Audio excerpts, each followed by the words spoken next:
हं. करूया सुरुवात. हो, चालेल चालेल. हा. नमस्कार. मी विक्रांत पाटील. थोडीशी ओळख व्हॉट्सअपवर पाठवलीच आहे.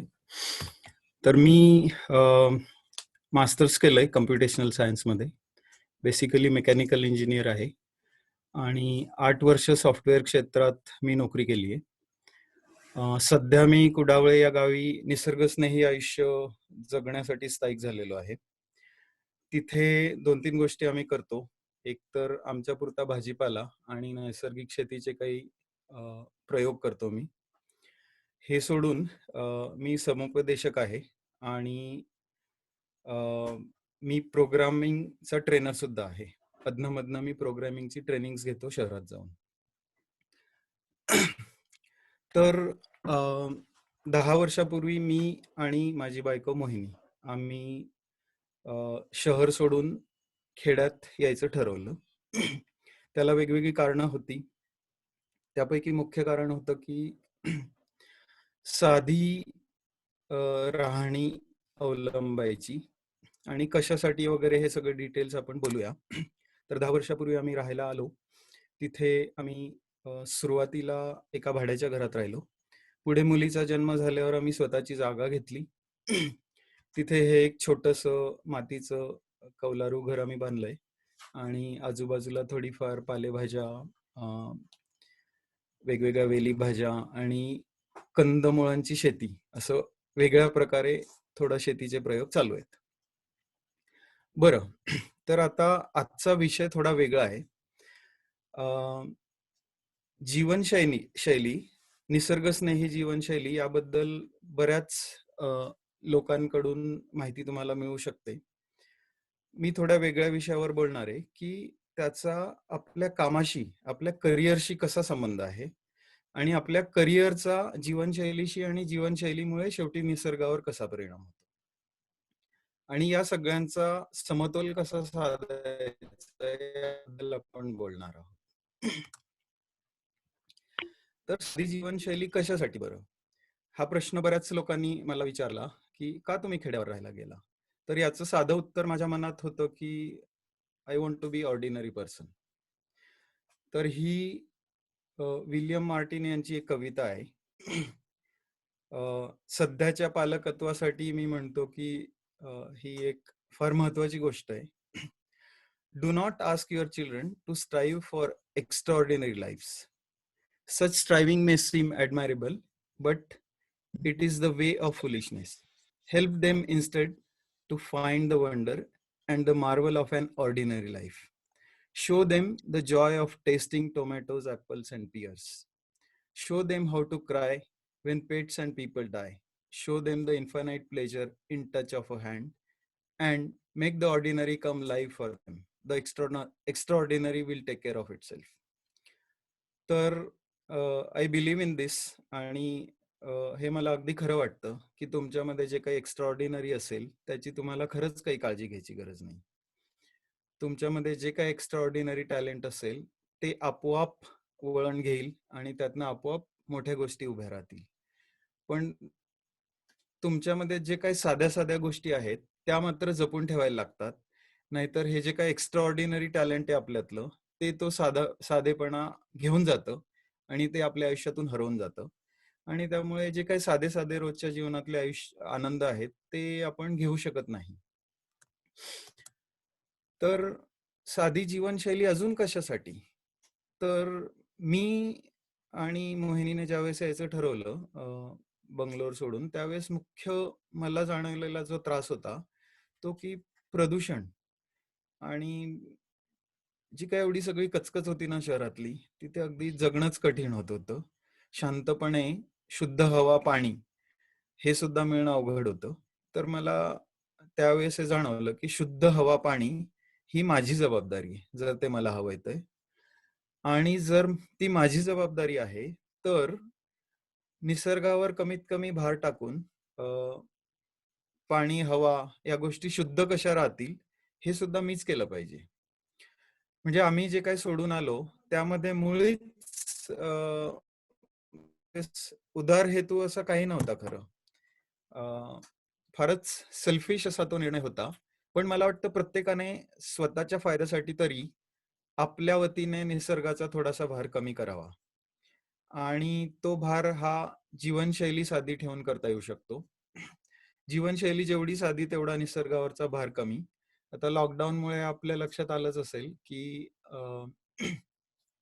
बाहेरची वाहनं थांबलीत आणि त्यामुळे एकूणात अ, हवेची शुद्धता वाढली आहे. बऱ्याच गोष्टी आपल्याला जाणवायला लागल्या. अ, एक गोष्ट जी थोडीशी टेक्निकल आहे. होम रेंज जेवढी मोठी तितका निसर्गावर भार जास्त. तर आता हे होम रेंज म्हणजे काय? तर एक आपण असं घेऊया, की अ, एक साप अ, एका बिळात राहतो. तर तो त्या बिळातून बाहेर पडतो. अन्न शोधण्यासाठी काहीतरी त्रिज्येमध्ये तो फिरत असेल. समजा तो अर्धा किलोमीटर त्रिज्येच्या अ, वर्तुळामध्ये फिरत असेल, तर ते अर्धा किलोमीटरचं जे काय वर्तुळ आहे, अ, ही त्याची होम रेंज झाली. तर आता माणूस या प्राण्याला पायासोबत खाली वाहनांमुळे चाकं लागल्यामुळे अ, आपली होम रेंज आहे ना, हे अख्खं जग झालंय.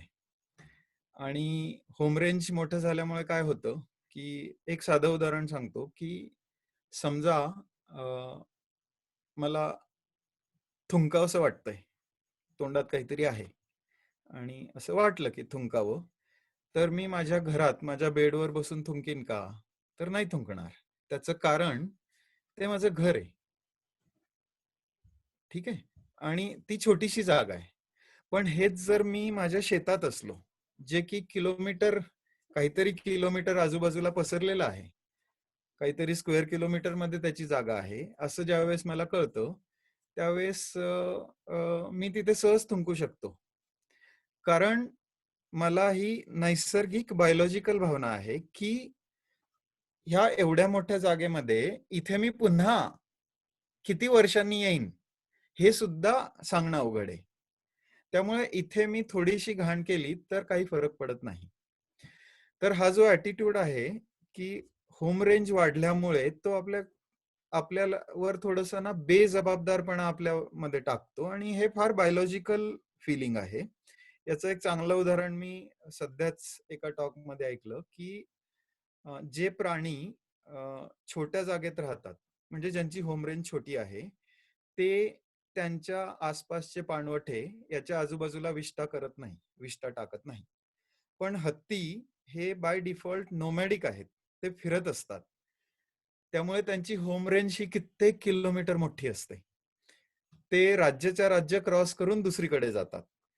तर एवढी मोठी होम रेंज असल्यामुळे हत्ती हे मात्र जाताना पाणवठ्याजवळ घाण करून जातात. याचं कारणच मुळात हे आहे, की होम रेंज मोठी झाली, की थोडी जबाबदारी कमी होते. माणूस किंवा प्राणी निष्काळजी होतो. तर साध्या जीवनशैलीमध्ये हे सुद्धा अपेक्षित आहे, की होम रेंज तुमची लहान असणं. म्हणजे तुम्ही तुम्हाला लागणाऱ्या वस्तू ह्या जवळपासच्या जागेतनच मिळाल्या पाहिजे. अजून साधी जीवनशैली कशासाठी? तर याबद्दल आपण बोलूया अजून, की सामान्य गोष्टीतच असामान्य संधी असतात. यावर अजून एलॅबोरेट मी करणार आहे. असामान्य गोष्टी करायला ना खूप रिसोर्सेस सुद्धा लागतात आणि खूप शक्ती सुद्धा लागते. सामान्य गोष्टी सहज होऊन जातात आणि सहज होणाऱ्या गोष्टीमधनं कधी-कधी खूप काही असामान्य असं घडून जातं. बरं, तर आता ही जी काही साधी जीवनशैली आहे, नैसर्गिक जीवनशैली, याचा आदर्श कुठे आहे? तर आम्ही ज्यावेळेस अभ्यास केला, त्यावेळेस वेगवेगळ्या संस्थांना भेट दिली. आणि काही व्यक्तींना आम्ही भेटलो. त्यापैकी दिलीप कुलकर्णी, पौर्णिमा कुलकर्णी, अ, धीरेनभाई सोनेजी आणि स्मिताजी सोनेजी हे 2 कुटुंब होते जे आमच्यासाठी आदर्श होते, की त्यांचं जे काय राहणीमान आहे, ते आपण शक्य तेवढं अवलंबावं आणि आम्ही तसा बऱ्यापैकी प्रयत्न केला. अरोविल या संस्थेमध्ये बरेचसे लोक साध्या राहणीने राहत आहेत किंवा वेगवेगळे प्रयोग करतायत. तर जगभरात हे मला माहिती असलेले आहेत. बहुतांश लोकांना माहीत असलेले उदाहरणं आहेत. पण अ, असे बरेच लोक आहेत जगामध्ये जे साधं आयुष्य जगू पाहत आहेत आणि ते जगापुढे एक आदर्श आहेत. बरं, मग आता आदर्श आहे, कसं जगायचंय ते सुद्धा माहित आहे. आणि तसं जगल्याने निसर्गावरचा भार कमी होणार आहे, हे आपल्याला माहित आहे. बरं, मग काय या आदर्श किंवा साध्या राहणीमध्ये? तर सर्वात पहिलं म्हणजे स्वावलंबन. स्वावलंबनामध्ये बऱ्याच गोष्टी आहेत. शहरी आयुष्य जे आहे हे परस्परावलंबी आहे. नुसतं परस्परावलंबी नाही येते, परस्परावलंबीच्या पलीकडे गेलेलं आहे आणि परावलंबी झालेलं ते आहे.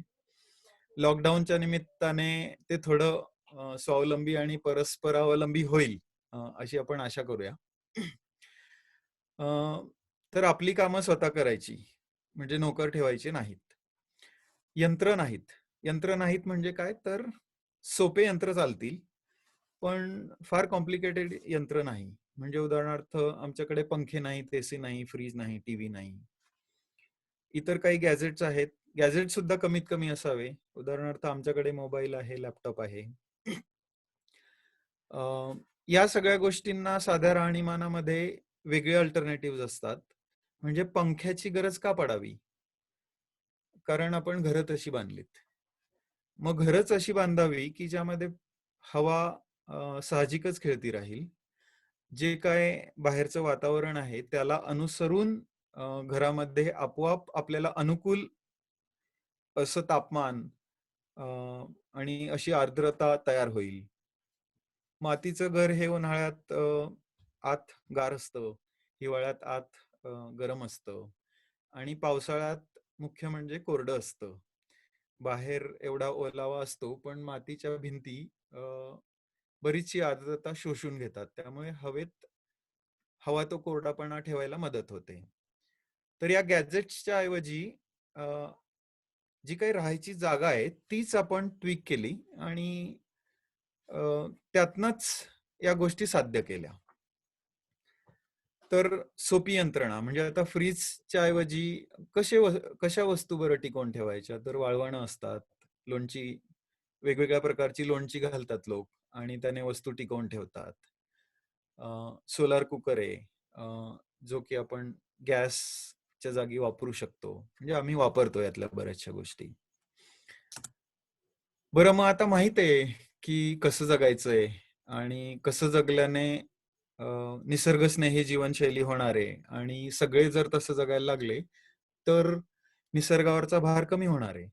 पण मग अडचणी काय आहेत? तर या अडचणी आहेत.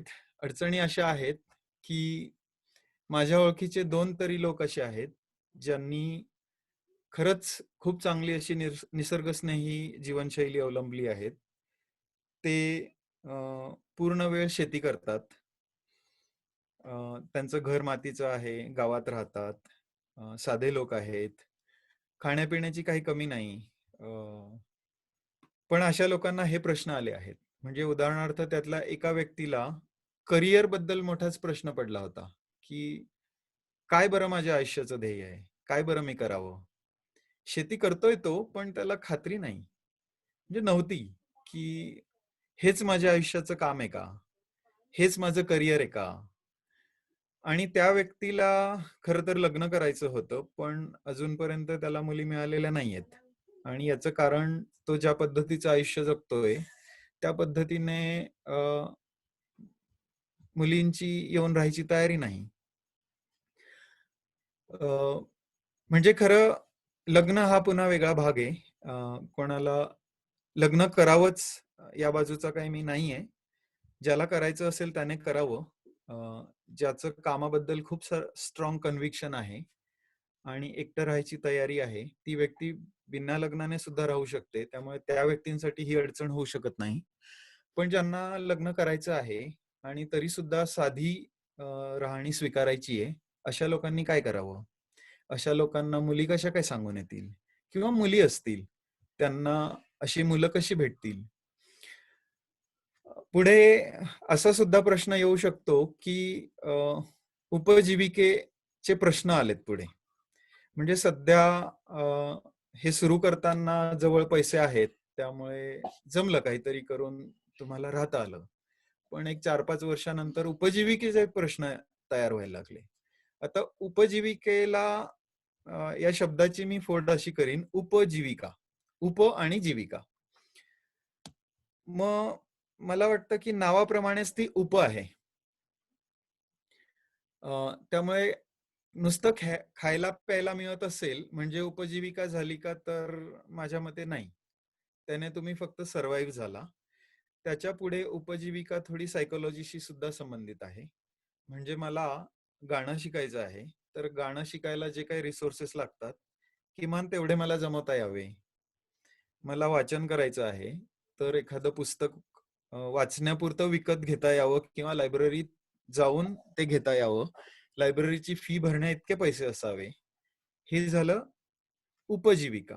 म्हणजे लिव्हिंग झालंय, पण त्याच्या पुढे एक मानसिक स्वास्थ्य ठेवण्यासाठी काय लागतं त्याला मी उपजीविकेमध्ये घेतो. आणि तुम्ही पाहिलं तर एकूणात असं लक्षात येईलच की खायला प्यायला तसा फार खर्च लागत नाही. त्यामुळे खाण्यापिण्यासाठी काहीही केलं तरी थोडे पैसे मिळूनच जातील. पण हे जे काय उपजीविका प्रकार आहे हा प्रत्येकासाठी वेगळा असणार आहे आणि तिथे तिथे खरा कस लागतो. बरं, एवढं सगळं झाल्यावर ही ही सुद्धा शक्यता आहे की जी व्यक्ती हा प्रवास ज्या व्यक्तीने सुरू केलाय त्याला करिअरचं नीट जमलं नाही, लग्न जमलं नाही, उपजीविका सुद्धा धड करता आली नाही आणि शेवटी मग डिप्रेशन आलं की आता मी आयुष्यात काहीच करू शकत नाही, मी युजलेस व्यक्ती आहे, असं ज्यावेळेस होईल तेव्हा त्याला मानसिक त्रास सुद्धा सुरू होईल. मग या अडचणी आहेत, तर या अडचणी आता कशा सोडवायच्या आणि तरी सुद्धा निसर्गस्नेही जीवनशैली कशी बरं अवलंबायची. मग काय आहेत या अडचणी? तर मी हे 2 भाग केलेत. जर विनोबांची गीता प्रवचने वाचली असतील तुम्ही, तर त्यामध्ये स्वधर्म आणि युगधर्म याबद्दल थोडाफार उल्लेख येतो. तर युगधर्म आणि स्वधर्म याच्यामध्ये कॉन्फ्लिक्ट आहे सध्या.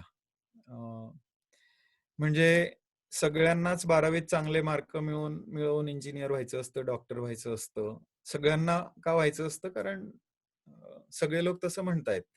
म्हणून हा झाला युगधर्म.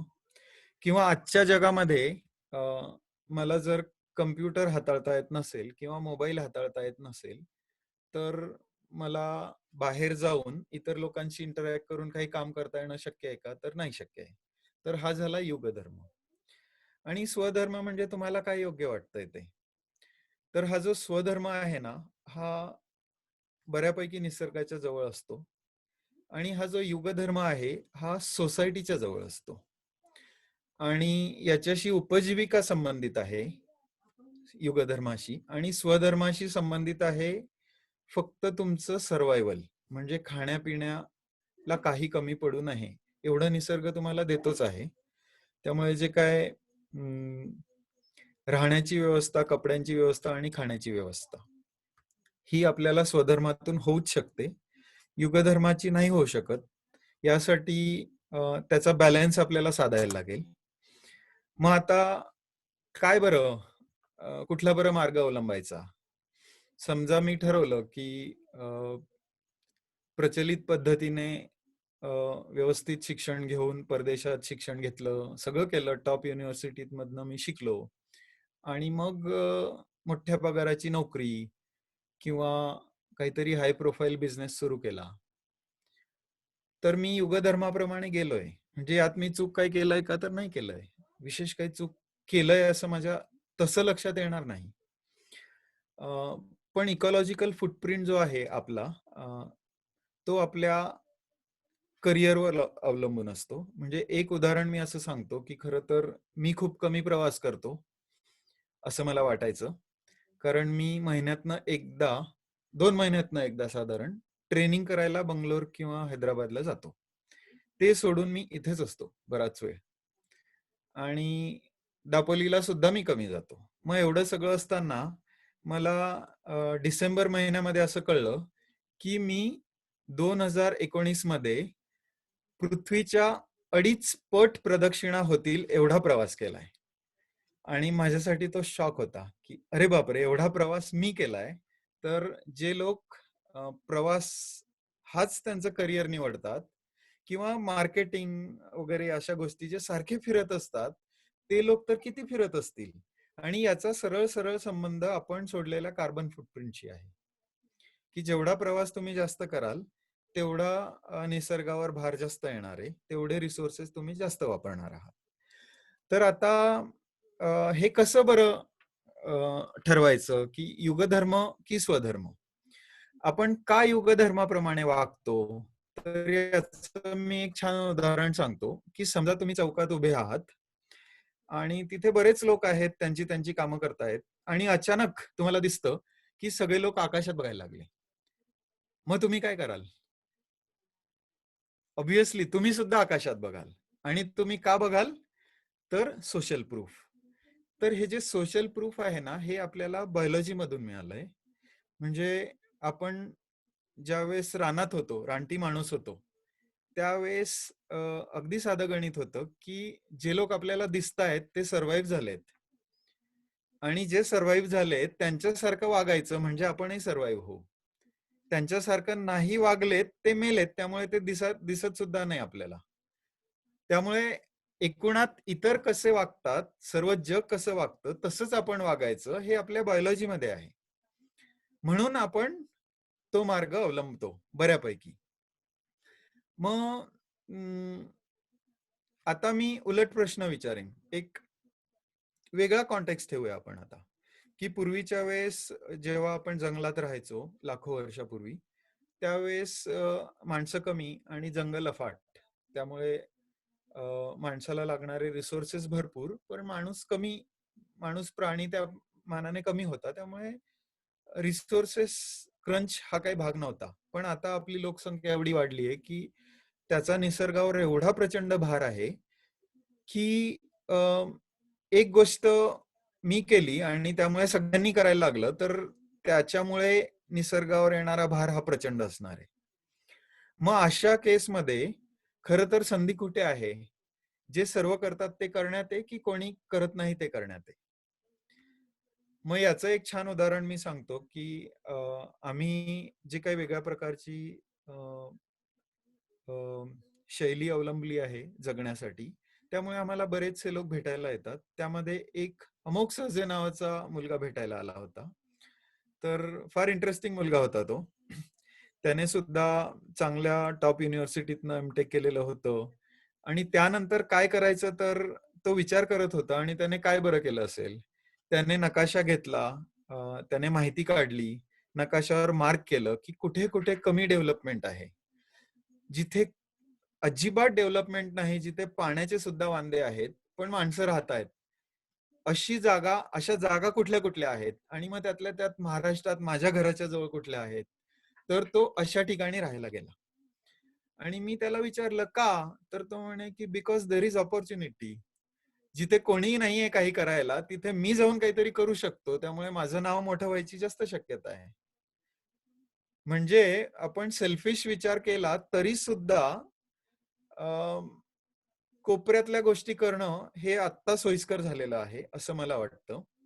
तर आता तिथे जाऊन काय नाही करायचं हे मी एक सांगतो की त्या व्यक्तीने खरं तर खूप चांगलं केलं. तिथे गेल्यावर तो इंजिनियर होता, त्यामुळे लगेच तिथे गेल्यावर त्याने असं नाही केलं की आता तुम्हाला इलेक्ट्रिसिटीची ओळख करून देतो आणि फटाफट इलेक्ट्रॉनिक आणि इलेक्ट्रिक गॅजेट तुमच्या घरात आणून देतो.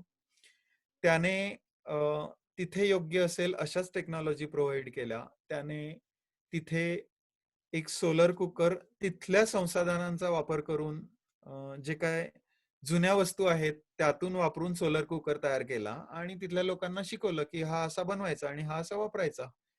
असं केल्याने तुम्हाला कमी लाकडं गोळा करायला लागतील, उन्हामध्ये वणवण फिरायला लागणार नाही.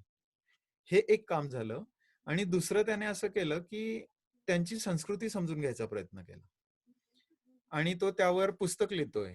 तो त्यांची भाषा समजून घेऊन, तो एका आदिवासी पाड्यावर राहतो, त्यांची भाषा समजून घेऊन त्यांची डिक्शनरी तयार करायचा प्रयत्न करतो. तर मला वाटतं हा एक चांगला बॅलन्स त्याने साधलेला आहे.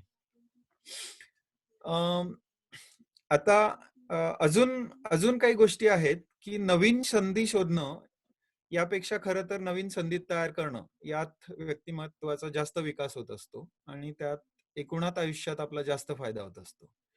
त्यामुळे कुठे जास्त संधी आहेत त्यामध्ये करिअर करणं यापेक्षा अ, नवीन संधी मला कशा तयार करता येतील आणि त्या माझ्या जागेत, लोकल जागेत कशा तयार करता येतील यावर आपण जास्त विचार केला तर मला वाटतं ते जास्त उपयुक्त राहील. आता मी एक अनालिसिस केलं आहे याचं, की कामाचे 3 प्रकार पडतात. प्रायमरी, सेकंडरी आणि टर्शरी.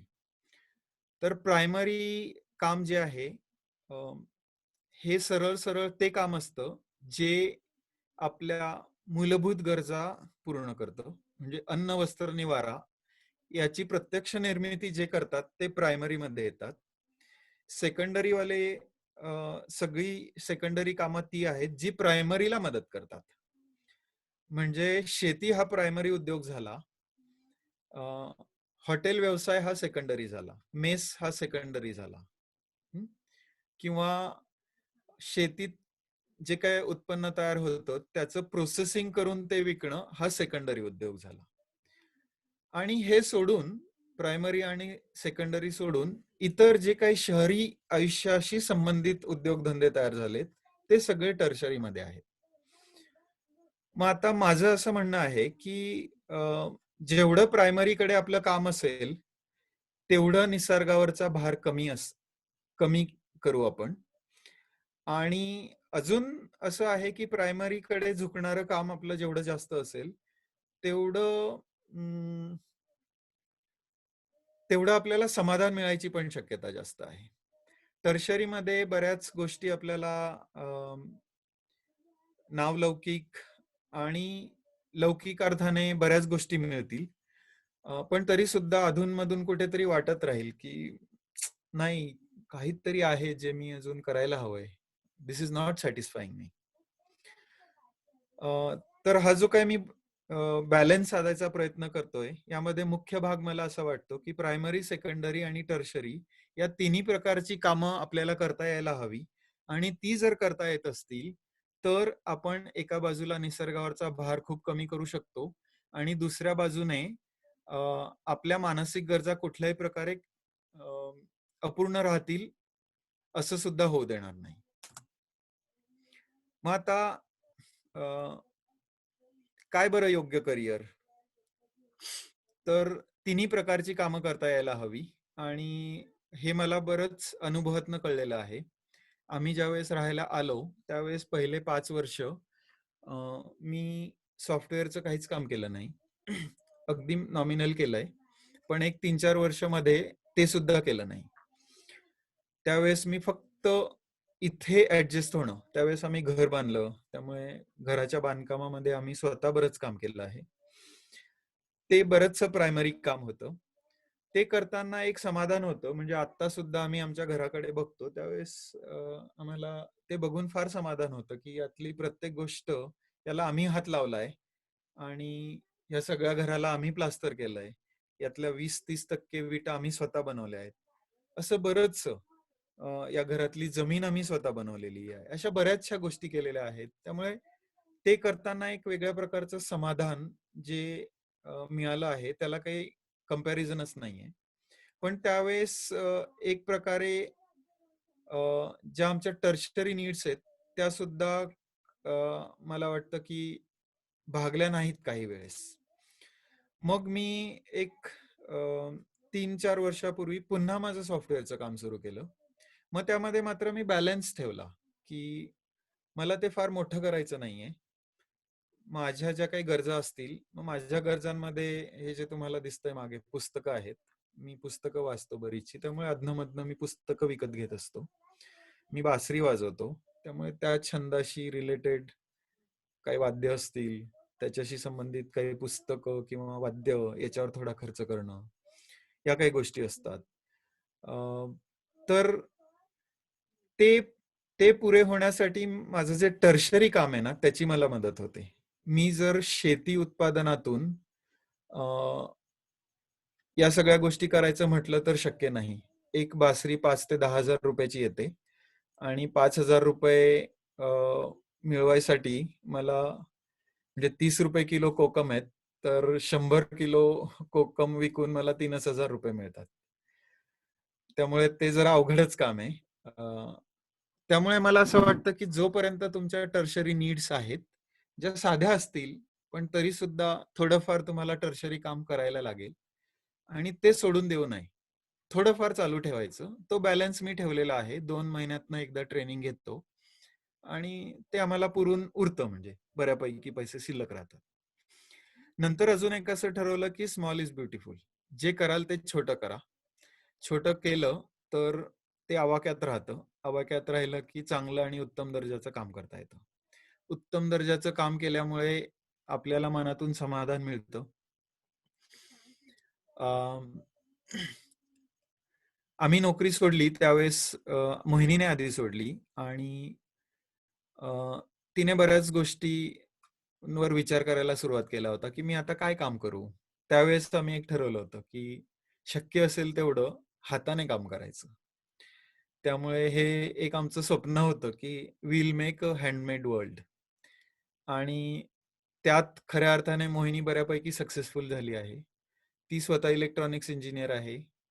पण तिचं पैसे कमवायचं माध्यम काय आहे, तर ती वेगवेगळ्या प्रकारच्या आयुर्वेदिक औषधी बनवते. ती निरगुडीपासून तेल बनवते. ती औषधी हेअर ऑइल बनवते. ती शतावरी कल्प बनवते. ती ब्राह्मी कल्प बनवते.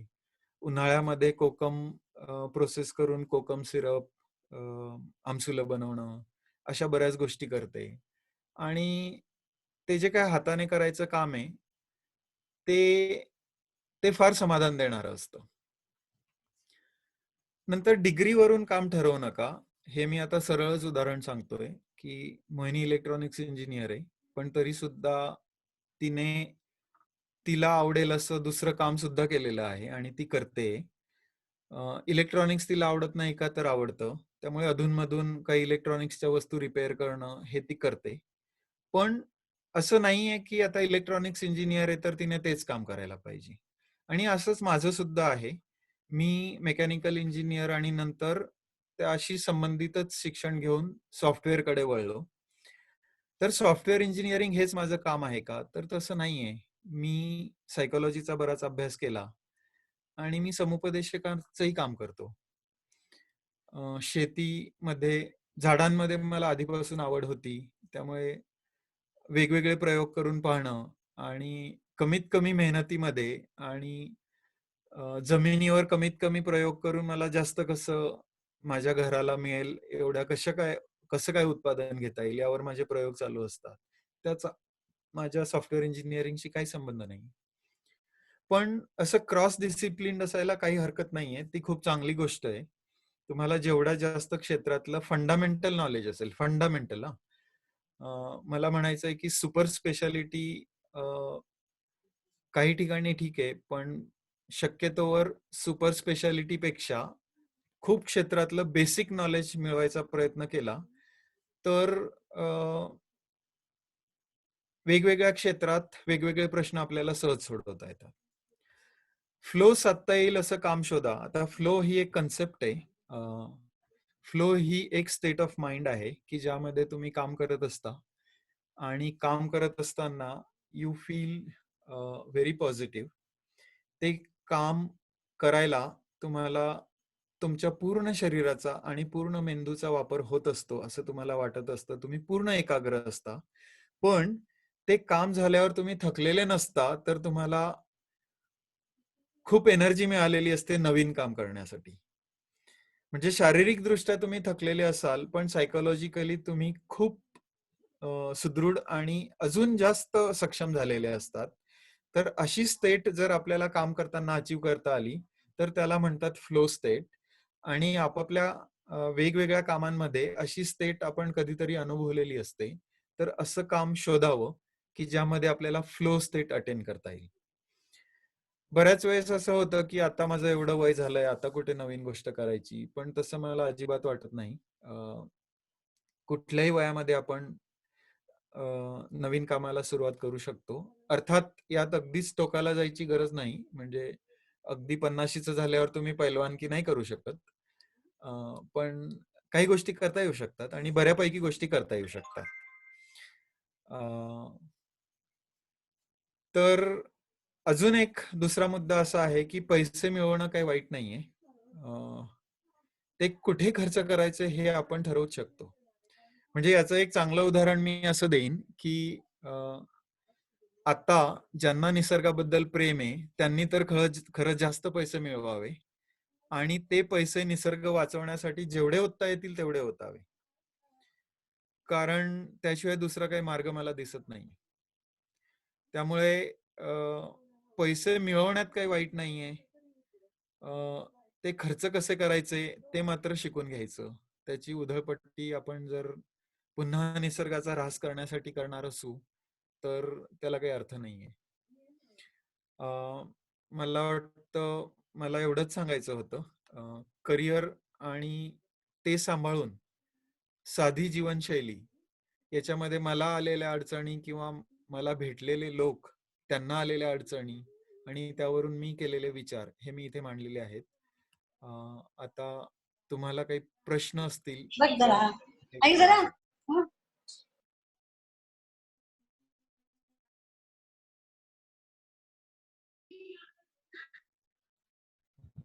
हॅलो. कोणाला काही प्रश्न आहेत का? हा सर, नमस्कार. मी अविनाश घोलप बोलतोय. हा बोला.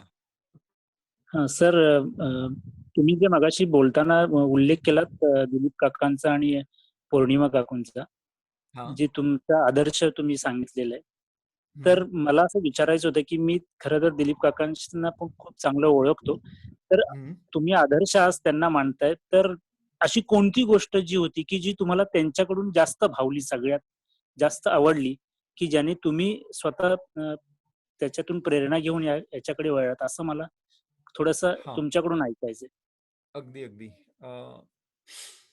आम्ही ना बऱ्याच लोकांना भेटलो ज्यांनी वेगवेगळ्या थेरी मांडल्या आहेत. म्हणजे मोठमोठे ऑथर्स ज्यांची पुस्तकं खूप फेमस झाली इंटरनॅशनल लेवलला आणि त्यांनी काहीतरी आयडियाज मांडल्या आहेत. पण त्या आयडियाजचं त्यांच्या आयुष्यात काय आहे हे ज्यावेळेस आम्ही त्यांना विचारलं तर त्यातल्या एक ऑथर बऱ्याच प्रामाणिक होत्या आणि त्यांनी आम्हाला अगदी हात जोडून सांगितलं की आय एम सॉरी, मी फक्त विचार मांडले आहेत, पण हे इम्प्लिमेंट करण्याची कपॅसिटी माझ्यात नाहीये. तर दिलीप काकांनी खरं तर जे लिहिलंय तसंच ते जगतात. ती आम्हाला त्यांची आवडलेली गोष्ट होती. सर्वात महत्वाची ती गोष्ट होती की त्यांनी जे लिहिलंय तसंच ते जगतात. बाकी तर गोष्टी आहेतच, म्हणजे ते तुम्ही शोधाल तेवढं आहे. हो, नक्कीच. खूप छान वाटलं सर. अजून काही प्रश्न आहेत कोणाला?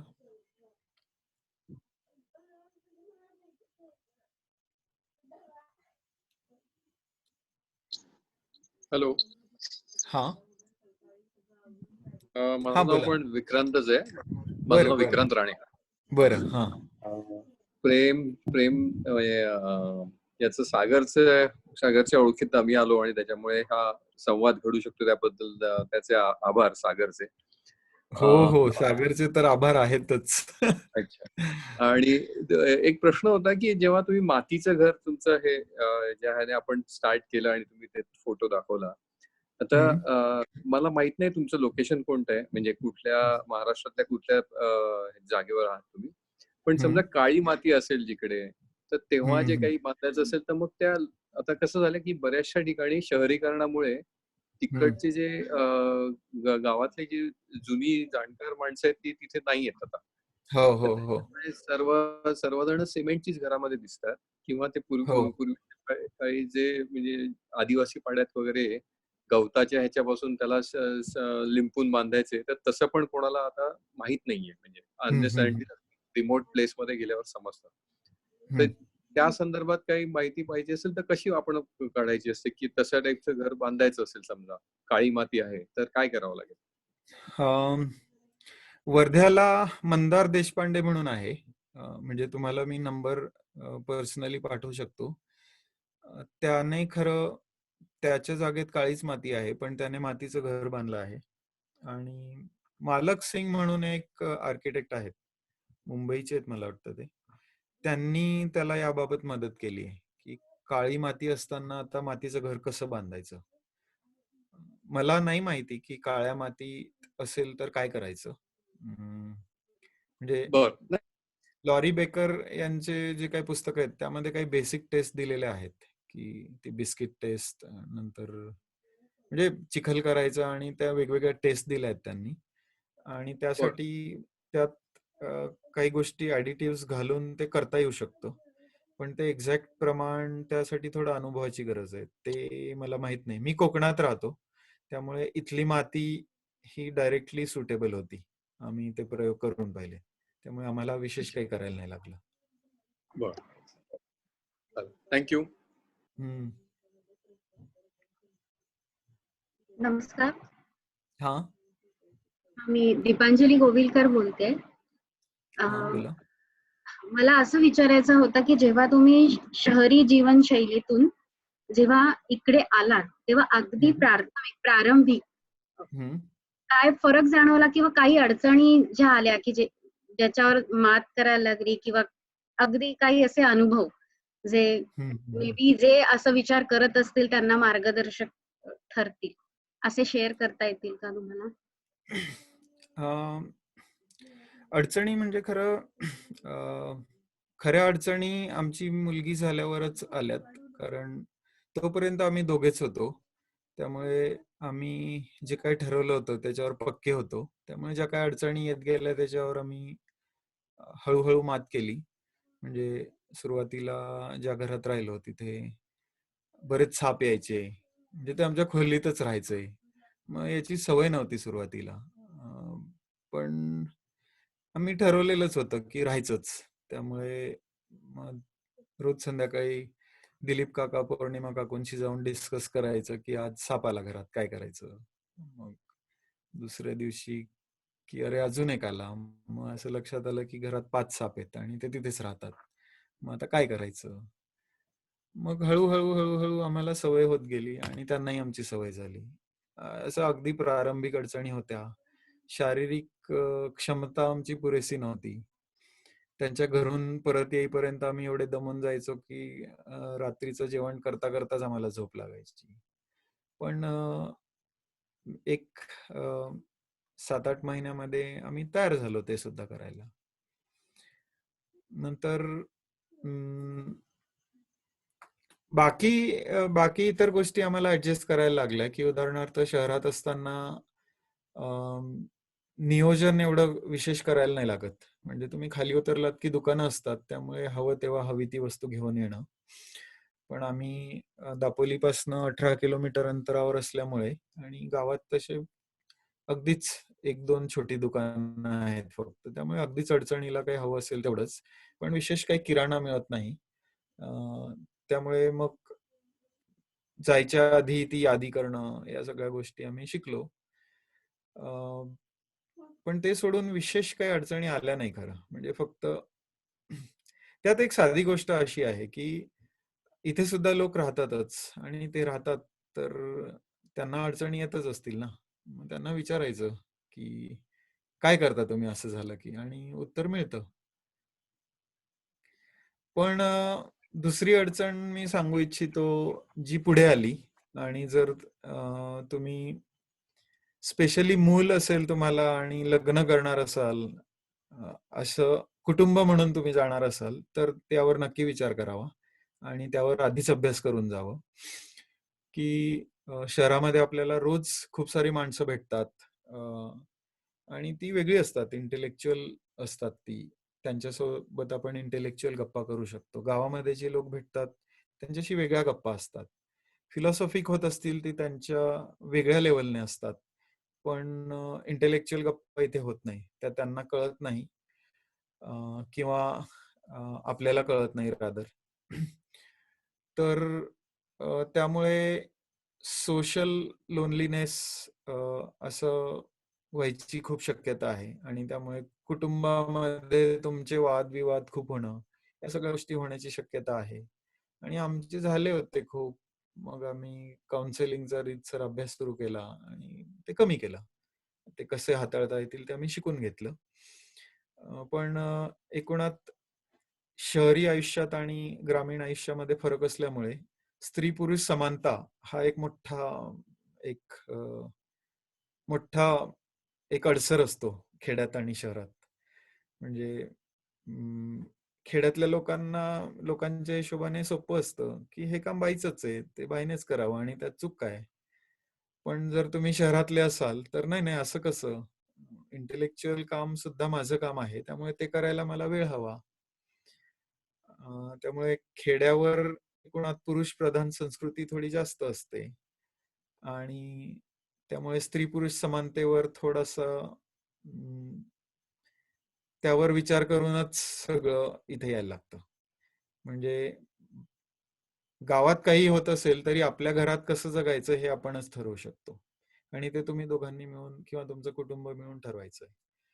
तर ही एक मोठी अडचण आहे की गावात आणि शहरात तो एक मुख्य फरक आहे. बाकी इतर अडचणी मला वाटतं इथल्या लोकांशी बोलून सोडवता येऊ शकतात. म्हणजे उदाहरणार्थ आम्ही लकी होतो की पौर्णिमा काकू डॉक्टर आहेत, ते आयुर्वेदिक डॉक्टर आहेत आणि त्या शेजारीच असल्यामुळे मुलीला सुद्धा आम्हाला कधी दवाखान्यात घेऊन जायला नाही लागलं. त्यांनी सांगितलेल्या घरगुती इलाजांवर तिचे सगळे इलाज झालेत आणि आम्हाला सुद्धा डॉक्टरकडे जायची कधी गरज पडली नाही. नमस्कार विक्रांत. हा नमस्कार. मिलिंद महाड. हा बोला बोला. मी घर पाहिलंय तरी पण एक माहिती म्हणून विचारतो की हे नक्की तुम्ही माती कशी कालवली, एवढी दगड कसे रचले, घर कसं बांधलं, थोडं वर्णन ऐकायला आवडेल.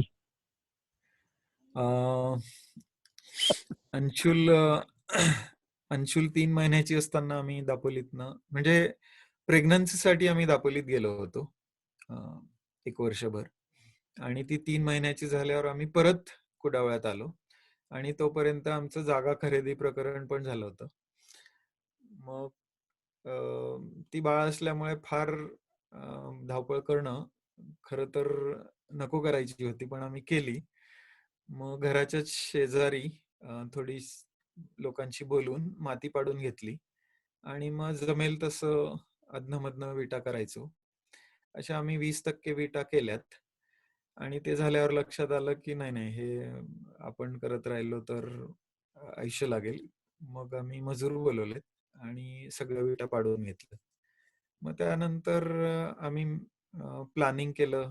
मोहिनीने स्वतः बरेचसे स्केचेस बनवून घराचं डिझाईन केलं. मग ते रोज बसून आम्ही हे असं नको, ते तसं नको, असं करून फायनलाइज केलं. आणि आमच्या घराच्या शेजारीच एक जुने मिस्त्री आहेत जे म्हटलेत की माती काम करायला मी मदत करीन तुमची. मग आम्ही त्यांना लॉरी बेकरची पुस्तकं मराठीत करून त्यांना वाचायला दिली. त्यांना माहित होतं पण तरीही आम्हाला थोडी माहित होतं की त्यांना हे सगळं माहित आहे. मग ते आम्ही त्यांना वाचायला दिलीत. त्यांनी ती आपली पाहून न पाहिल्यासारखी केलीत आणि आम्हाला मदत केली. मग त्यांचे गडी होते, ते आणि आम्ही मिळून मग आम्ही केलं. मग बेसिकली विहिरीसाठी म्हणून खड्डा खणला, ती माती काढली, ती जी माती निघाली ती आम्ही चाळून घेतली आणि त्याचे ढीग असे वेगवेगळे करून ठेवले होते की अगदी बारीक माती ती वेगळी ठेवली. विटा ऑलरेडी दुसऱ्याच एका ठिकाणावरनं आम्ही पाडून घेतल्या होत्या. त्यामध्ये आम्ही जेसीबीने अगदी वरचा लेअर शेतीची माती अशी बाजूला करून घेतली आणि मग खालची थोडीशी 6-7 इंच माती घेतली आणि ती गोळा करून त्याच्या विटा पाडून घेतल्या होत्या. त्यात काय नाही, बेसिकली आळं करायचं, त्यात पाणी सोडायचं आणि त्यात चालायचं आणि ती जरा मळवायची आणि ती मळली की असे भरपूर आळे तयार होतात. एक आळं तयार झालं की ती माती कोरडी व्हायच्या आत पटपट माणसं येतात आणि मापामध्ये ते ओततात आणि माप काढतात. मग ती वीट जमिनीवर तयार होते.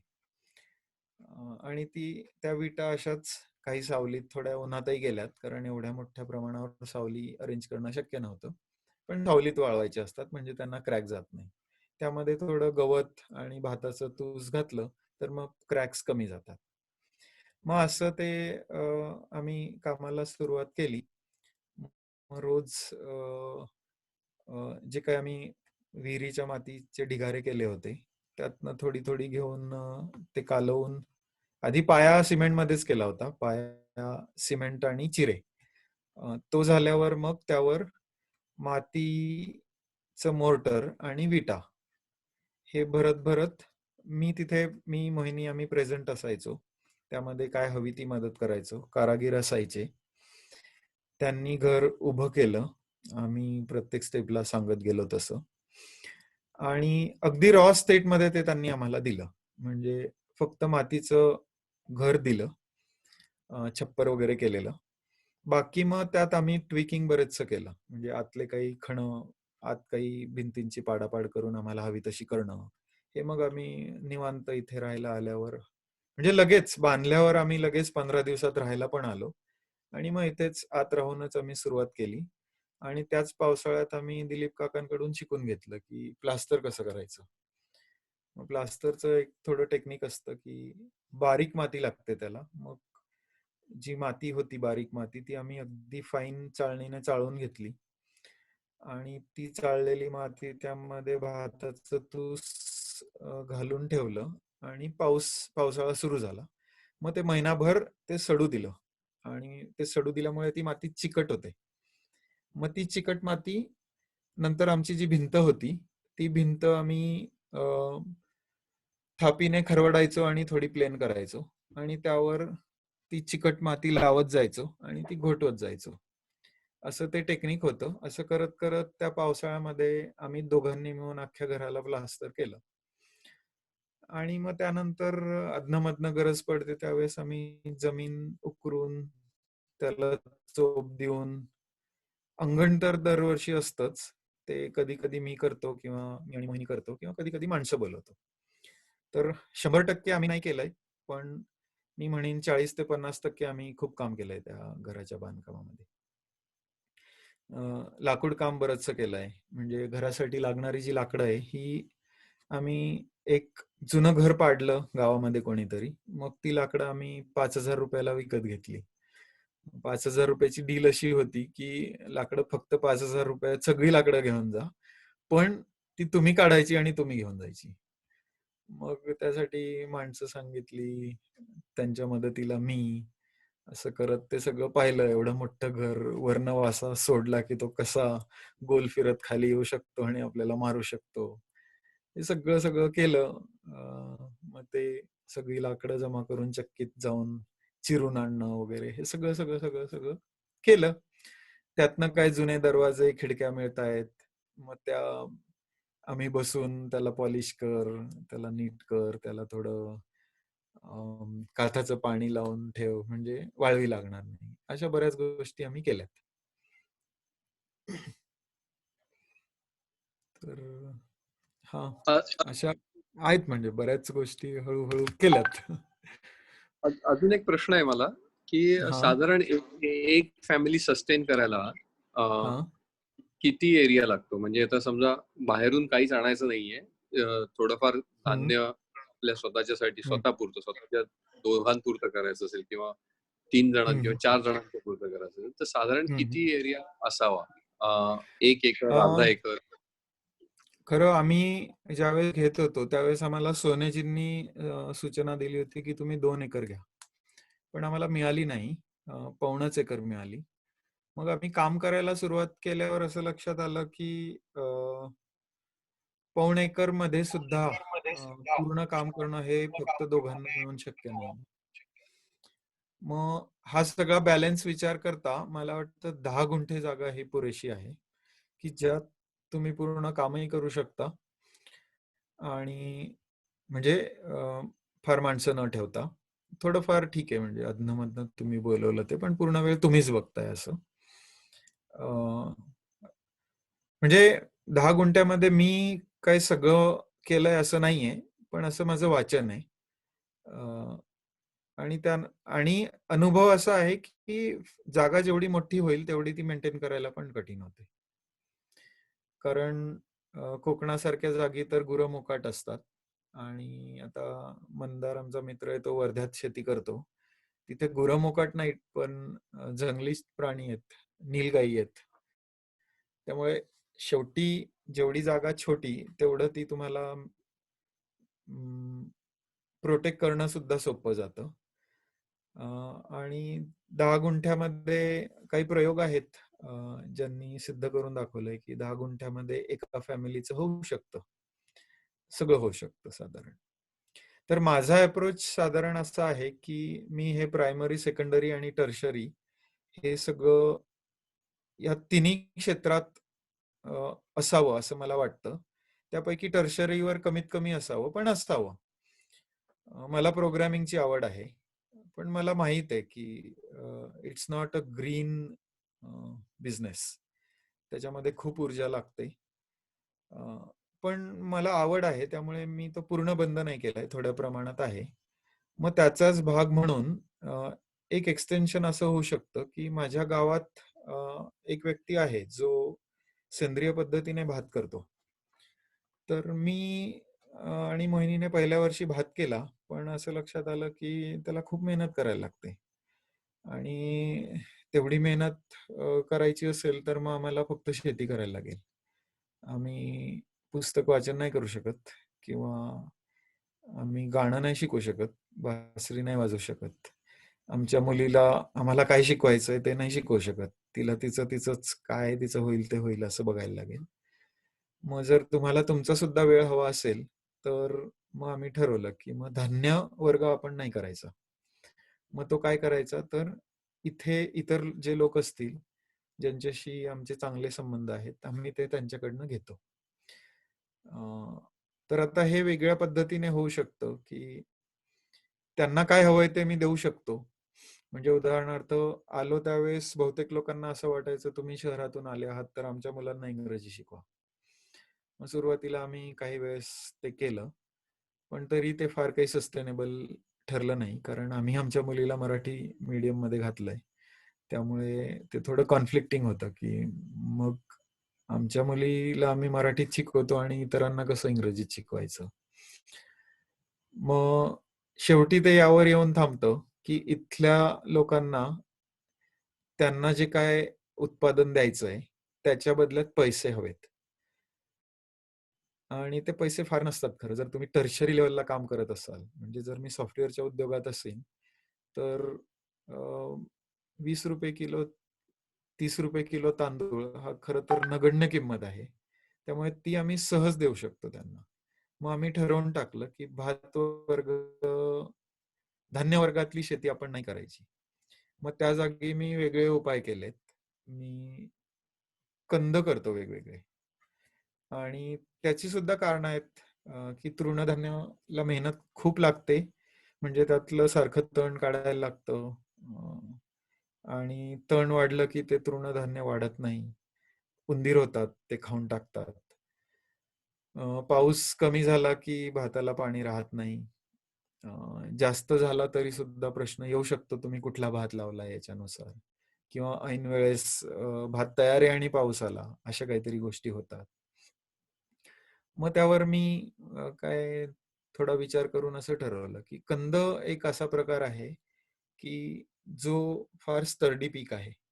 मग वेगवेगळ्या प्रकारची कंद मी शोधून काढली इथे. चिनी म्हणून एक कंद आहे, कणगर असतात, नंतर सुरण आहे, हळद आहे, हळदीचे आंबे हळद, साधी हळद, असे प्रकार आहेत.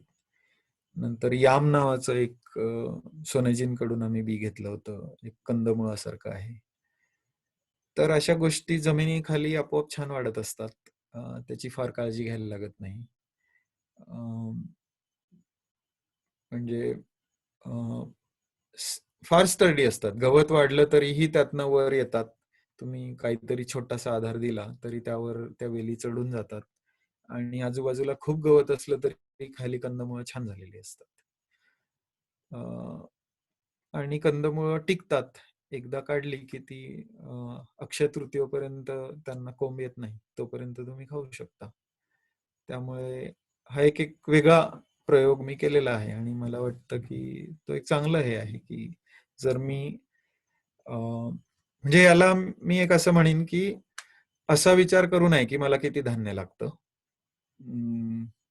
दाभोळकरांनी एक छान सांगितलंय की तुम्ही हिशोब ना न्यूट्रिएंट्स मध्ये काढा, की तुम्हाला किती पिष्टमय पदार्थ लागतात, तुम्हाला किती शुगर लागते, तुम्हाला किती म्हणजे काय काय लागतं, ते किती ग्रीन्स लागतात, मग ते तुम्हाला मिळतात की. मग जर मी ऊस लावला तर किंवा फळं लावली, गोड फळं लावली, तर मला एक डाएट मध्ये किती शुगर लागते असं साधारण अंदाज घेतला.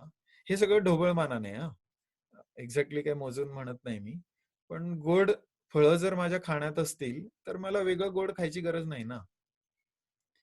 तसंच आहे, जर मी पिष्टमय कंदमुळं भरपूर खात असेल तर कदाचित मला धान्य कमी लागेल. आणि होतं तसं की आम्ही बऱ्याच वेळेस जेवणाला किंवा नाश्त्याला उकडलेले कणगर बटाट्यांसारखं असतं ते खातो. सोपा स्वयंपाक आहे, चवीला छान असतात. त्यामुळे प्रवासाला जाताना सोपा उपाय असतो. आम्ही ते उकडून घेतो आणि ते डब्यात घेऊन जातो. That's it. असे वेगवेगळे आपल्या हिशोबाने उपाय शोधायचे आणि तसं ते करायचं. कारण निसर्गातला एक महत्वाचा नियम मला असं वाटतो की डायव्हर्सिटी. त्यामुळे प्रत्येकाने आपल्याला काय सुटेबल आहे असा उपाय शोधावा. दुसऱ्याने काय केलं हे फार फार तर तुम्ही माहितीसाठी बघू शकता, त्यातनं तुम्हाला काहीतरी विचार करायला इनपुट्स मिळतील, पण त्याने केलं तसं करावं का तर नाही करावं. मला जे सोपं पडतं ना ते मी करावं आणि मला जे शक्य आहे ते करावं. कदाचित पहिल्या वर्षी मला फक्त थोडं करता येईल, पण त्याच्या पुढच्या वर्षी अजून थोडं करता येईल ना, असं करत करत ते वाढवावं. त्यामुळे तुमच्या प्रश्नाचं उत्तर मी असंच देईन की जर तुम्ही एक फॅमिली असं विचार करत असाल आणि काम करायला फक्त तुम्ही गडी ठेवणार नसाल, म्हणजे कायमस्वरूपी गडी ठेवणार नसाल, तर जागा फार मोठी असू नये. ती म्हणजे शेतीची जागा. तुम्ही जागा पाहिजे तेवढी मोठी ठेवा. सागरचं आणि माझं याच्यावर बोलणं होत असतं की तुमच्याकडे पडीक जागा हवी तेवढी असू द्या, त्यावर जंगल वाढू द्या, ते आपोआप जसं वाढायचं तसं वाढू द्या, पण वापरातली जागा ही 10 गुंठे पुरेशी आहे असंच मला वाटतं. थँक्यू. खरंच अतिशय उपयुक्त आणि अतिशय म्हणजे त्याचा जो साधेबद्धपणा तुम्ही केला, नीट तुम्ही ते बांधलं ज्या प्रमाणात, त्याच्यामुळे मला ते नीट समजायला बरं झालं. मला आमच्या ओळखीच्यांना पण मी एकांना विचारलं, ते शेतकरी आहेत स्वतः, तर ते मी म्हटलं मला शहर सोडून जायचंय, काय करू? ते म्हणाला एक लक्षात ठेवा, आपण शहरात राहिलेलो असतो, तुम्हाला गाव पण नाहीये म्हणे. ऍग्रीकल्चर हे जे कल्चर आहे ऍग्रीचं, ते पहिलं तुम्ही आत्मसात करा, मगच तिकडे जायचा विचार. थँक्यू.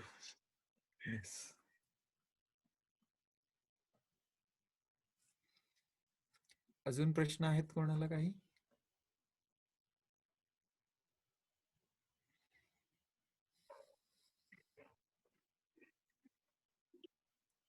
नमस्कार विक्रांतजी, मी नेहा बोलतेय. नेहा शहा पुण्याहून बोलते मी. हा बोला. हा, माझा प्रश्न असा आहे की अशा प्रकारची जीवनशैली जर आपल्याला जगायची इच्छा असेल तर प्रत्येक वेळी गावाकडेच किंवा एखाद्या खेडेगावातच जाऊन राहावं लागतं का आपल्याला? म्हणजे किंवा आपण म्हणजे आता दिलीप काकांबद्दल पण मी खूप ऐकलं होतं, त्यांच्याबद्दल म्हणजे वाचलेलं आहे मी, आणि मिलिंद सागर वगैरे यांच्याकडून पण मी बरंच ऐकलं. पण म्हणजे अशा वेळी आपल्याला फक्त तिकडेच जाऊन राहावं लागतं, एखाद्या खेड्यागावातच आपल्याला म्हणजे आपण जाऊन राहू आणि मग असं काहीतरी करावं किंवा आपण करू शकतो. असं आहे का की आपण ज्या ठिकाणी आहोत त्या ठिकाणी पण हे असं आपण करू शकतो?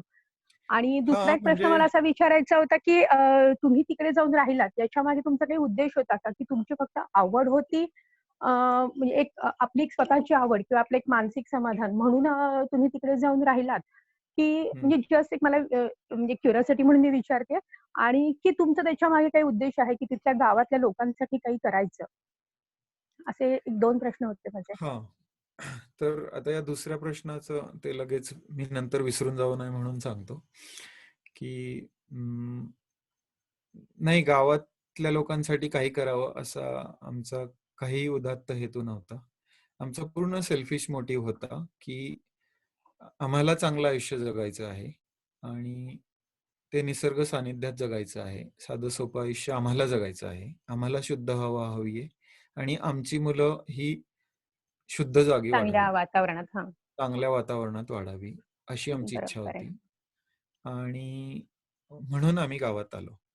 आणि आम्ही आलो त्यावेळेसही आम्हाला बऱ्याच लोकांनी सांगितलं, सजेशन्स दिले की मग गावात बऱ्याच अडचणी असतात, मग तुम्ही शहरातून जात आहात तर त्या लोकांच्या अडचणी सोडवायचा प्रयत्न करा. पण आम्हाला असं हा, लक्षात आलं की नाही, तुम्ही त्यांच्या अँगलने पाहिलं तर they are much advanced culture बरोबर आहे. हा, आणि आपल्याला ते समजत नाही असा तो भाग आहे. आणि इथे येणाऱ्या अडचणींसाठी खरं त्यांच्याकडे खूप जास्त चांगली उत्तरं आहेत. आणि कोकणात तर मी म्हणेन की नाही, म्हणजे इथले लोक मोस्ट ऍडव्हान्स्ड आणि मोस्ट सिव्हिलाइज सोसायटी आहे. त्यांना तुम्ही कुठल्याही क्षेत्रातला त्यांच्याकडे काय नुसका असतो अगदी. त्यामुळे यांना फार फार तर निसर्गाबद्दल अवेअरनेस कमी झालेला आहे, पण लाईफस्टाईल मधला नुसके त्यांच्याकडून तुम्ही शिकावे असंच आहे. बरोबर. हे जे काय निसर्गाबद्दल जो काय सगळा ऱ्हास झालेला आहे ना, ही सगळी नवीन उपज आहे आणि ती आपल्या शहरी एज्युकेशन मधनं आपल्याला कळली आहे. त्यामुळे ती त्यांना समजणं तसं अवघड आहे. त्यामुळे ती त्यांना आपण सांगू शकतो फक्त. पण ते सोडून आयुष्याबद्दल त्यांना आपल्यापेक्षा जास्त माहिती आहे. आणि त्यामुळे इथे आल्याबरोबर आम्हाला लक्षात आलं की यांना आम्ही काही शिकवायची गरज नाहीये, त्यांच्याकडूनच आम्हाला खूप शिकायचं आहे. त्यामुळे बरोबर आहे. आम्ही ते त्यांच्याकडून रोज शिकत असतो. आणि पहिल्या प्रश्नावर की यासाठी खेड्यावरच जाऊन राहायला पाहिजे का, तर मला असं वाटतं की तुम्हाला किती लेवल गाठायची याच्यावर आहे. त्यामुळे बऱ्याच गोष्टी या शहरात शक्य आहेत.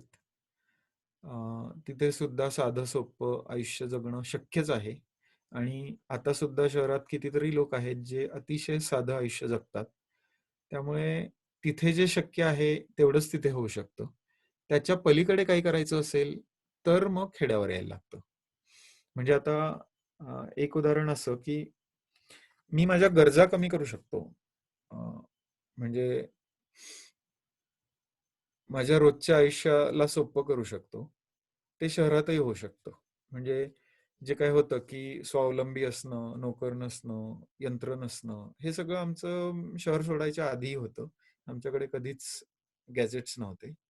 ते आम्ही कधी विकतच घेतले नव्हते. टीव्ही, फ्रीज या सगळ्या गोष्टी आमच्याकडे कधीच नव्हत्या. पंखे सुद्धा त्या घरमालकांचे होते म्हणून होते, पण आम्ही ते कधी वापरायचो नाही.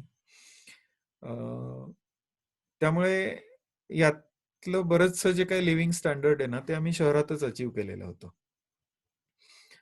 पण त्याच्या पलीकडे जर आम्हाला काही करायचं असेल, म्हणजे जर आम्हाला आता घरच बांधून बघायचं आहे, तर मी ते शहरात अवघड आहे म्हणजे. आणि त्याच्याशिवाय चालणार असेल तर काय हरकत आहे. म्हणजे खरं यात वाईट काही नाही ना. जर तुमचं घर शहरात असेल तर नवीन घर कशाला हवंय. बरोबर. हा जर विचार पक्का असेल, जर तुम्हाला नवीन घर बांधायचंच नाहीये, तर मग आहे त्या घरात राहणं काही वाईट नाहीये. मग त्याच्या पलीकडे अजून विचार करता येऊ शकतो की तुम्हाला शेती सुद्धा करायची आहे का, म्हणजे काही उत्पादन घ्यायचं आहे का. मग ते घ्यायचं असेल तर मग त्यात काय शक्य आहे. तर शहरातल्या घरात गच्चीतली शेती होऊ शकते का, तेवढं करू शकतो. त्याच्या पलीकडे मग आपण आपली मानसिक समजूत करून घ्यायची की याच्या पलीकडे मी इथे नाही करू शकत. त्यामुळे याच्या पलीकडे जे करणारे असतील ते ग्रेट आणि मी कमी असं नाहीये. ते तुम्हाला परिस्थितीमुळे शक्य नाहीये, त्यामुळे ठीक आहे ना, मग तेवढं मान्य करायचं. पण मग त्याच्या पलीकडे जर तुम्हाला शक्य असेल तर मग मग ते करायला काय हरकत आहे. त्यात ऍडव्हान्टेजेस बरेच आहेत. एक मुख्य ऍडव्हान्टेज असा आहे की एक व्यक्ती ज्याला निसर्गाबद्दल प्रेम आहे, ती जर खेड्यात येऊन राहिली तर त्याच्या आजूबाजूला किमान तेवढा निसर्ग जिवंत राहतो. एवढं सोडून मला वाटतं शहरात सुद्धा साधी राहणी शक्यच आहे.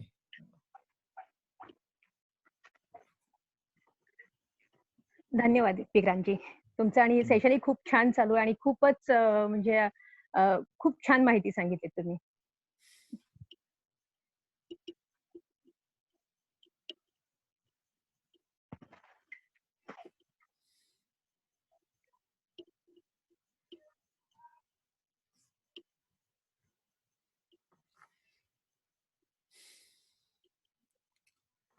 अजून काही शंका आहेत, प्रश्न आहेत कोणाला?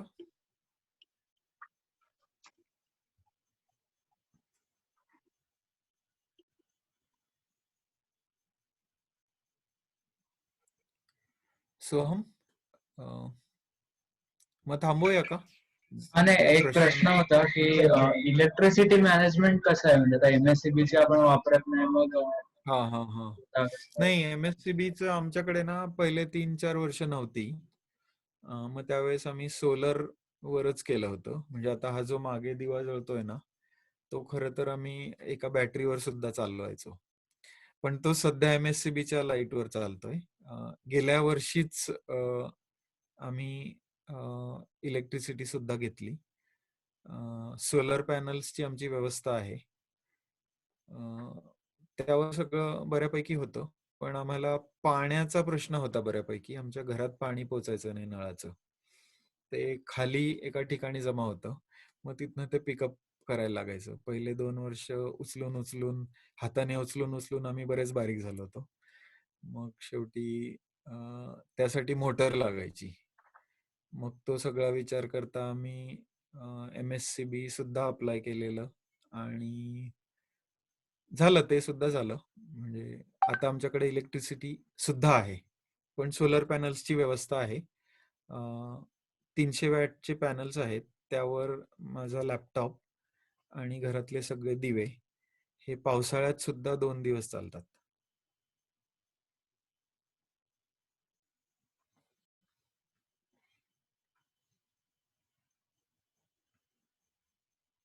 म्हणजे फोटोमध्ये घराचा जो फोटो होता त्यामध्ये पॅनल्स दिसत होते, ते सोलर पॅनल्स आहेत. ती सुद्धा व्यवस्था आहे, पण सध्या इलेक्ट्रिसिटी MSCB ची सुद्धा आहे.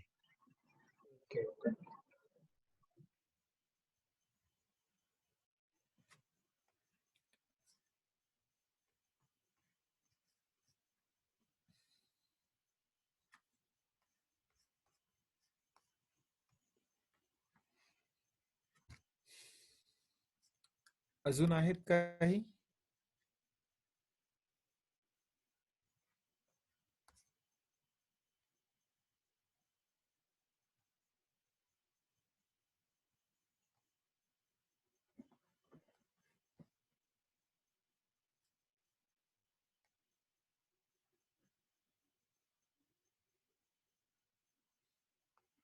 मला वाटतं मग आता थांबूया, बराच वेळ पण झालेला आहे. नाहीत ना कोणाला प्रश्न?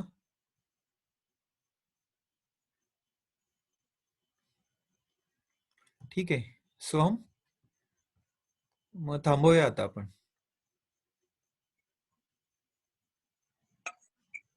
हॅलो, हा हा, सागर बोलतोय. हा सागर बोल. अरे खूप छान बोललास आणि मस्त झालं सेशन, अभिनंदन. पण एक जरा थोडेसे काही आमच्याकडे चर्चा अशी होती की तुझ्याकडे लोकांना यायचं असेल तर ते येऊ शकतात का, तुझं भेट द्यायला, तुझं जीवनशैली बघायला. आता माझं तुझं मैत्रीचं रिलेशन आहे, त्यामुळे मी कधी येतो, पण ते काही जणांना उत्सुक आहे काय, तर त्यांच्याबद्दल हो सांग. सागर, तू आमच्या मनातला प्रश्न विचारलास, फक्त विचारायचं डेअरिंग होत नव्हतं. नाही म्हणजे येऊ शकता ना. आता ग्रुपवर माझा नंबर आहे, त्यावर आधी तसं कोऑर्डिनेट केलं ना तर बघायला येऊ शकतात. बरेच लोक येतात भेटायला, बोलायला. मग इथे प्रत्यक्ष चिमुकलीबद्दलचे काय प्रश्न असतात, तुझ्या मुलीबद्दलचे काय प्रश्न असतात, तिला काही प्रश्न भेडसावतात? नाही मुलीबद्दल काही प्रश्न नाही. मुलगी खरं खुश आहे इथल्या शाळेमध्ये. म्हणजे मला एक असं वाटतं की शिक्षणाबद्दल म्हणजे आता किमान करोनामुळे लोकांच्या लक्षात आलं असेल की शिक्षण तेवढं काही महत्वाचं नाही, कारण ते सर्वात आधी बंद केलं होतं आणि आता ते सर्वात उशिरा सुरू करणार आहेत. त्यामुळे बरोबर. त्याच्याशिवाय काही आपली मुलं शिकायची थांबत नाहीत. आणि साधारण तुझा मासिक खर्च किती त्याच्यात भागतं असं जरा एक अपेक्षित आहे. किंवा महिन्याला किती? बरेच जण मला आता विचारतात, "बाबा, काय महिन्याला कसं हा, भागवतो?" असं. हो, आता अशात मी काढला नाही, पण आम्ही सुरुवातीला आलो होतो ना त्यावेळेस काढला होता खर्च. त्यावेळेस आमचा मासिक खर्च 5,000 रुपये होता आणि ज्यामध्ये पुण्याची एक ट्रिप पण होती. अच्छा, अच्छा. एसटीने पुण्यातली एक ट्रिप असं होतं. आता तो पुण्याची ट्रिप असं धरलं ना तर एक वाढला असेल थोडा, 7,000-8,000 रुपये झाला असेल. म्हणजे तरी देखील 6,000 ते 7,000 आपण चांगलं राहू हो शकतो. हो, अगदी सहज. म्हणजे मी म्हणतो की अजूनही तो 5,000तच होऊ शकतो. अगदी हे पण सगळ्यांना काही कळणं फार पुस्तकं गरजेचं असतात. आहे. कारण हा, काही सगळ्यांचा पुस्तकं तोच असतात मोठा त्यांची प्रश्न असतो किंमत की 1,000 रुपये असते. अनेक जणांचा तो हा. समज आहे की मला महिन्याला किमान 25,000 तरी खर्च हवायच हवा, असा एक काहीतरी सायकोलॉजी तयार नाही असते. त्यांना तू नाही काय नाही. सांगशील? मला वाटतं की खर्च लिहून काढला ना तर लक्षात येतं की आपला खर्च कशात आहे. आणि तो बराचसा खर्च माझ्या मते ट्रॅव्हल आणि हॉटेलिंग यामध्ये असावा. आणि इथे खर्च करायला जागा नसते खरं तर. मग खर्च करायला जागा नसली की तुमचा खरा खर्च निघतो. मग तो खर्च हा फक्त खाणं पिणं आणि काही मूलभूत गरजा असतात. मग खाण्यापिण्याला नाही काही विशेष खर्च लागत, अजिबातच खर्च लागत नाही माझ्या मते. मग त्याशिवाय सोडून मुख्य खर्च असतो दूध आणि आता मोबाईल बिल, बरोबर. इंटरनेटला बरेच हे लागतात ना ते. बरोबर. ते पण आता स्वस्त झालंय जिओमुळे, त्यामुळे त्यालाही फार खर्च नाहीये. एक 599 रुपयामध्ये 3 महिने चालतं. मग तोही असा शेकड्याच्या वर नाहीये असं. त्यामुळे हजारो रुपये बिल होत आहे असंही नाहीये. त्यामुळे सगळ्यात मोठा खर्च दूधच आहे माझ्या मते. एक 1,000 ते थँक्यू. 1,500 रुपयाचं दूध लागत असेल. ओके. हा. आणि आणि जागेचं लक्षात ठेव, आपल्याला जंगल वाढवायचं आहे. तो एक सगळ्यांना हो, मेसेज. अगदी. येस येस, अगदी अगदी. थँक्यू. जंगल वाढवायचं आहे. सोहम, म्हणजे प्रश्न मी विचारत होता. सगळ्यांना शेवटच्या स्लाइड मध्ये म्हटलंच की तुमच्याकडे पैसे असतील तर ते पैसे आता निसर्ग वाढवण्यात लावायला पाहिजे. त्याच्यामुळे तुमच्याकडे पैसे असतील आणि जागा असेल तर घेऊन टाका आणि तिथे जंगल वाढवा. क्या बात. सोहम, विक्रांतजी, हा, प्रश्न आहे विचारू का? हा, बोला. हा, नमस्कार. मी सदानंद दारप बोलतोय पेणवरून. हा, बोला बोला. तुमची मुलगी कितवीत आहे सध्या? आणि तुम्ही जाता जाता जो उल्लेख केला की ती खुश आहे, म्हणजे नेमकं काय ते जरा बाकीच्यांना सांगा. म्हणजे शाळा आणि एकंदर शिक्षण व्यवस्थेबद्दलचं मत बनवण्यासाठी लोकांना ते उपयोगी येईल. आता सध्या कितवीत आहे? ती आता दुसरीत आहे, आता तिसरीत ओके, जाईल. तिसरीत जाईल. Okay okay. तर हा, बोला. मला असं वाटतं की खुश असणं याला ना सर्व माणसांसाठी एकच डेफिनेशन आहे की समोरची व्यक्ती आपल्याला किती सन्मान देते याच्यावरून आपण खुश असतो. म्हणजे जर आपल्याला आजूबाजूचे लोक सन्मानाने वागवत असतील तर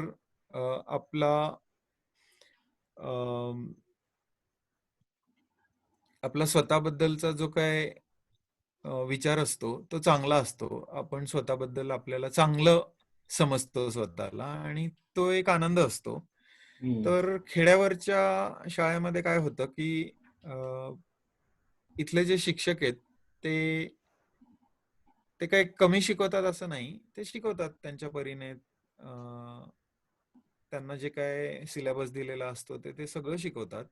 पण एक मुख्य असं असतं की त्यांच्या मनात हे पक्क असतं की हा अभ्यास केला नाही म्हणून त्या मुलाला ना फोडून नाही काढायचं. ते इतर कारणांसाठी त्यांना फोडून काढत असतील, पण अभ्यासाच्या नावाने ना ठीक आहे ना, नाही झाला ना उद्या कर किंवा बस इथे आणि करून घे. तर अभ्यासाच्या नावाने ना ते पिडत नाही त्यांना. म्हणजे अजिबात असं नसतं की हा पण अभ्यास करून आण, मग चित्र पण काढलंच पाहिजे, मग प्रोजेक्ट पण आहे, मग हे पण आहे, मग ते पण आहे, असं काही नसतं. निवांत अभ्यास असतो. शाळेचा जो काही सरकारने ठरवून दिलेला सिलेबस आहे तो ते सगळा व्यवस्थित घेतात. आणि 10:30 ते 5 अशी शाळा असते. त्यामध्ये 10:30ला गेल्यावर थोडी प्रार्थना वगैरे असते. मग ते झाल्यावर ते थोडा वेळ अभ्यास असतो. जिल्हा परिषदेची ते शाळा झालं आहे. की ते काय? जिल्हा परिषदेची शाळा आहे. हो, जिल्हा परिषदेची शाळा आहे. मग 12:30 वाजता जेवणाची सुट्टी होते. मग जेवण वाढलं जातं. ते झालं की अर्धा एक तास ते खेळतात. मग पुन्हा येऊन बसतात. मग थोडा अभ्यास करतात. मग थोडा अभ्यास झाला की ते काहीतरी खेळायला त्यांना काढून देतात. जे सरकारने त्यांना बरेच फॅसिलिटीज दिलेल्या आहेत. हो, अर्थात. हो, म्हणजे ते त्यांना चित्रपट दाखवतात वेगवेगळे लहान मुलांसाठी हवे असलेले. वेगवेगळ्या फिल्म्स दाखवतात. नंतर खेळणी देतात. त्यामुळे ते खेळतातच जास्त. अभ्यास थोडा वेळ करतात. आणि तेवढ्या वेळात सुद्धा सगळा सिलेबस होतो ना पूर्ण. नाही, मी प्रश्न विचारण्याचं मूळ कारण काय सांगतो मी. आपण शहरांमधनं आहे ना 2 मिनिटं वेळ? हो. शहरांमधनं जे तथाकथित मोठ्या शाळांच्या समोरच्या रांगा बघितल्या, त्यासाठी मेटाकुटीस येणारे पालक बघितले, इंटरनॅशनल स्कूलचं पेव फुटलेलं आजूबाजूला आपण बघतो. त्याच्या महिन्याच्या फी मध्ये एका कुटुंबाचा वर्षाचा खर्च निघेल अशा फीज आहेत. हो. अगदी. म्हणजे म्हणजे आमच्या पेणच्या इथे एक शाळा आहे, तिची वर्षाची फी 1.5 लाख रुपये. म्हणजे पेण सारख्या ठिकाणी. म्हणजे एका कुटुंबाचा काय 3 कुटुंब वर्षभर आनंदाने जेवतील एवढं आहे ते. तर अशा वेळेला मी मुद्दामून तो प्रश्न विचारला की शाळेतनं मिळणारं शिक्षण आणि तुम्ही ज्या ठिकाणी राहता तिथे मिळणारं शिक्षण, या बाबतीत तुम्ही पालक म्हणून आणि ती विद्यार्थी म्हणून समाधानी आहेत ना, एवढाच विषय. हो, अगदी आहोत. म्हणजे खरं ते जे 1.5 लाख रुपये आहेत ना, माझ्या मते ते 1.5 लाख रुपये मी अंशुलवर इतर ठिकाणी खर्च करीन. म्हणजे मी तिला सागरच्या ट्रेकवर घेऊन जाईन, तिला अजून कुठे घेऊन जाईन, आणि त्यातनं ती जे काही शिकेल ना ते खूप आहे. राईट. आणि त्या बदल्यात शाळा खरं तेवढं काही देत नाही.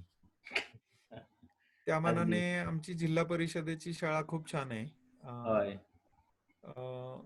जे तुम्ही तथाकथित शाळेचं शिक्षण म्हणता ते देतातच.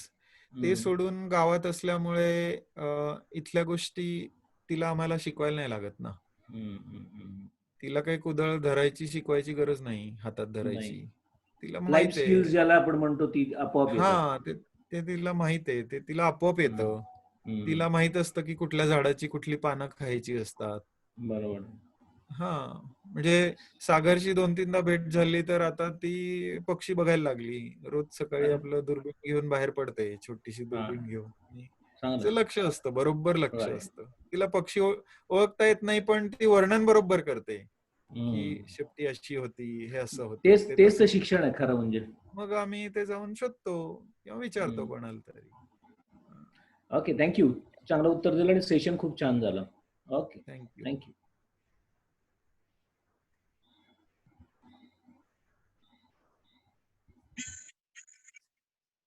ओके, ठीक आहे. सोहम, सागर, मग आता थांबूया का? चालेल ना? ठीक आहे. मग मी आता लीव्ह करू मीटिंग? नाही, मी करतो. ओके, ठीक आहे.